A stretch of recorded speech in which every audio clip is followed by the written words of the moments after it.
नमस्कार, मैं GRS news के लिए गिरीश करूँ। आज के इस ब्लॉग में मैं बात करूंगा ऐसे राजनीतिक डेवलपमेंट कि जिसको लेकर अभी भी हमारे दिमाग में एक अनबूझी पहेली चल रही है। जी हाँ, महाराष्ट्र में जो घटनाक्रम हुआ वो आपको ये लग सकता है कि एक दल विशेष का घटनाक्रम है, लेकिन आप अगर गौर से इस बात का विश्लेषण करेंगे तो आपको महसूस होगा ये मात्र एक दल विशेष का विश्लेषण नहीं, बल्कि ये आगामी चुनावों में विपक्षी एकता के बनने या धूल धूसरित होने का भी घटनाक्रम है। आप सही समझ गए होंगे। मैं शरद पवार, जो कि बहुत ही वरिष्ठ नेता हैं और उन्होंने सत्ता दल के साथ साथ विपक्षी दलों में भी अपने हितचिंतक यानी स्वचिंतक बना के रखे। जितना मान उनका सत्ताधारी दल में रहता है, उतना ही उनके विपक्षी दल भी उतना मान करते हैं। आज हम उन्हीं शरद पवार की कुछ अनसुलझी कड़ियों को जोड़ने वाले। कल उन्होंने एक कार्यकर्ता सम्मेलन के दौरान अपने पद से इस्तीफा दे दिया। वो इस्तीफा अपने साथ लेकर आए थे और उन्होंने उस इस्तीफे को पढ़ा और उन्होंने कहा कि मैं अपने पद को छोड़ना चाहता हूँ। इस पद पे अन्य कोई आए, लेकिन मैं सामाजिक कार्य के लिए हरदम उपलब्ध रहूँगा। दल का जो भी कार्यक्रम होगा उसमें शामिल रहूँगा और सक्रिय राजनीति में मैं बना रहूँगा। निश्चित तौर पर जो कुछ दिनों से महाराष्ट्र में घटनाक्रम घट रहे थे, विपक्षी दल की वो धुरी बने थे नीतीश कुमार और शरद पवार जी की मुलाकात हुई। हाल में उन्होंने विपक्षी दलों की जो मुख्य मांग थी अडानी मामले पर एपीसी, उससे भी किनारा किया था। तो वो अबूझ पहेली बने हुए थे। निरंतर वो एक वरिष्ठ नेता है और उनकी कदमों को आसानी से नहीं भांपा जा सकता। हाल में ही उनकी सांसद बेटी ने भी इस प्रकार का दावा किया था कि शीघ्र ही 2 धमाके होंगे। एक धमाका महाराष्ट्र में, एक धमाका दिल्ली में होगा। तो पहला धमाका संभवतः ये हो चुका है, जिसमें कि शरद पवार जी ने महाराष्ट्र में खलबली मचा दी है। अपने कदमों से उन्होंने ये खलबली मचाई है और निश्चित तौर पर इसका दूरगामी असर होने वाला। जैसे ही उन्होंने अपने इस्तीफे का ऐलान किया, पूरा सभागार सन्न रह गया। उनके संबोधन के बीच में ही कई कार्यकर्ता रोने लगे और उन्होंने मनोबल का दौर शुरू हुआ। उनके भतीजे अजित पवार, जिनको लेकर दल में ये स्थिति बन गई थी कि वो किसी भी समय भाजपा के साथ जाकर और अपनी पीगे बढ़ा सकते हैं, एक झटके में उसकी तरफ से भी ध्यान खत्म हो गया। और निश्चित तौर पर शरद पवार जी ने जो ये कदम उठाया है, उनकी सोची सची रणनीति। साधारणतया तो आपको ये लग सकता है कि उम्र को देखकर उन्होंने ऐसा कदम उठाया, लेकिन मैं आपको बता दूं, राजनीति में कोई उम्र नहीं होती। अभी भी शरद पवार जी सक्रिय हैं और विभिन्न मुद्दों पर लोग उनसे चर्चा करने के लिए आते हैं। शरद पवार ने ये कदम क्यों उठाया? हो सकता है कि वो कोई संदेश देना चाहते हों अजित पवार को, जिनकी की गलभियाँ कुछ दिन से भाजपा से चल रही थी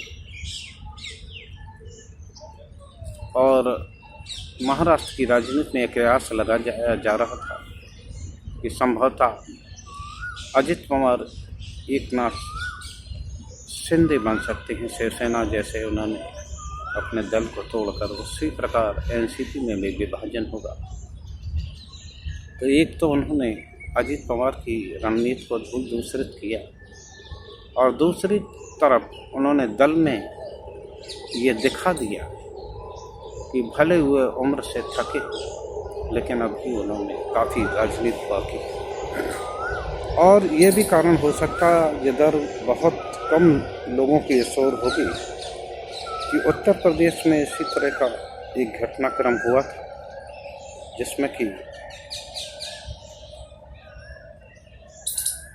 एक समाजवादी पार्टी के वरिष्ठ नेता मुलायम सिंह यादव अपने पुत्र अखिलेश यादव को अपने दल की कमान सौंप दी थी। उस समय भी कार्यकर्ता सन रह गए थे, लेकिन मैं आपको बता दूं वो भी बड़े मजे हुए राजनीतिक थे। वो जानते थे कि अगर वो अब अपने सामने अपने पुत्र को अपनी विरासत नहीं सौंपते हैं तो जो दल के वरिष्ठ नेता हैं, चाहे उनके घर के ही हों, उनके सगे छोटे भाई शिवपाल सिंह या रिश्ते के भाई राम गोपाल यादव, ये सभी लोग या अन्य वरिष्ठ नेता उनका विरोध करें। पहले तो उन्होंने एक एक करके दल के वरिष्ठ नेताओं को किनारे लगाए, उसके बाद अखिलेश को अपनी पूरी कमान सौंपी और खुद इस प्रकार का दिखावा किया कि जैसे उनको अखिलेश द्वारा अपेक्षित किया जा रहा। बाद में उन्होंने ससम्मान उनको मुख्यमंत्री बनाया और पूरी दल की कमान भी उनको ट्रांसफर। उसी प्रकार हो सकता है शरद पवार भी अपने किसी उत्तराधिकारी को आसानी से कमान का हस्तांतरण कर लें, क्योंकि अगर वो अचानक किसी को थोपते तो हो सकता दल के वरिष्ठ नेता विवाद करते, लेकिन अपने इस्तीफा प्रकरण से उन्होंने दल के सर्वमान्य नेता के रूप में वो स्थापित हुए हैं और निश्चित तौर पर उन्होंने ऐसा दांव खेला जिससे एक तरफ तो दल के अंदर उनकी सक्रियता बढ़ी है और दूसरी ओर भारतीय जनता पार्टी जो उनके दल को विभाजित करने का प्रयास कर रही थी उनको भी करारी चोट पहुंची। अब शरद पवार की असली रणनीति को जानने के लिए हमें 2-3 दिन का इंतज़ार करना पड़ेगा, क्योंकि दल के मान मलूगल के असफल होने के बाद उनके भतीजे अजित पवार ने उनसे संपर्क किया था, तो उन्होंने साफ बताया कि अभी वो 2-3 दिन का वक्त अपनी आगामी रणनीति को लेकर करना चाहते। तो निश्चित तौर पर हमें आपको राजनीति से नए घटनाक्रम के लिए 2-3 दिन तो इंतज़ार करना ही चाहिए।